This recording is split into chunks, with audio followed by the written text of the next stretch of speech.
Before diving into how we use questions to establish needs, let's take a higher level view of what we're trying to accomplish and why. Prospects aren't going to buy from us unless we can make some sort of improvement to their world. In sales, we talk about providing solutions. What is a solution? The dictionary defines solution as an action or process of solving a problem or an answer to a problem. Therefore, in order for prospects to want solutions, they must be experiencing problems they want to solve.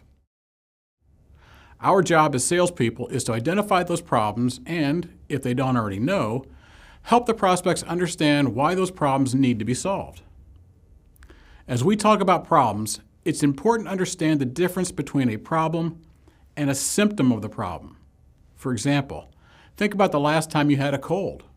Did you have a fever, a sore throat, a bad cough? If you did, those were symptoms of the underlying problem, which was some sort of virus. There are hundreds of medications on the market available to treat the common cold.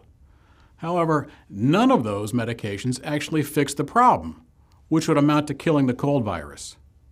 Instead, those medications simply treat the symptoms, making us more comfortable until we get over the cold on our own. It's good that we can treat those symptoms, but it would be phenomenal if we could cure the cold.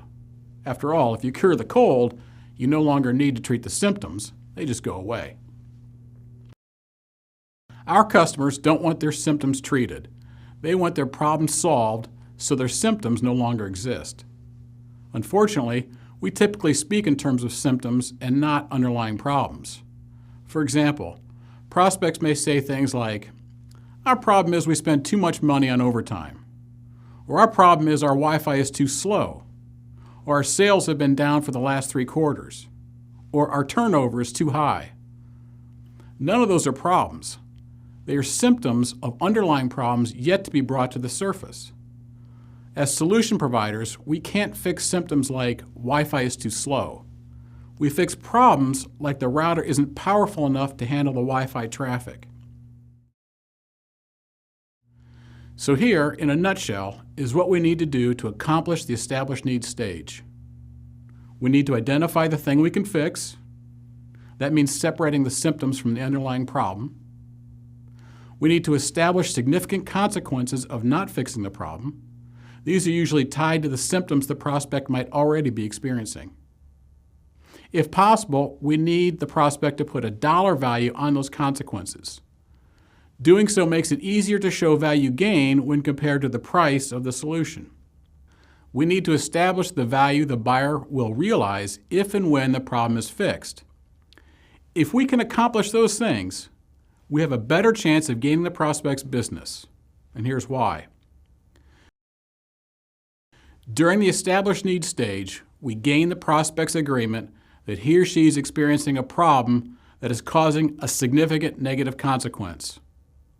We also gain the prospect's agreement that fixing the problem would generate the value that may go beyond simply elimination of the consequences. Then, in the presentation of solution stage, we try to gain the prospect's agreement that our solution fixes the problem they are experiencing.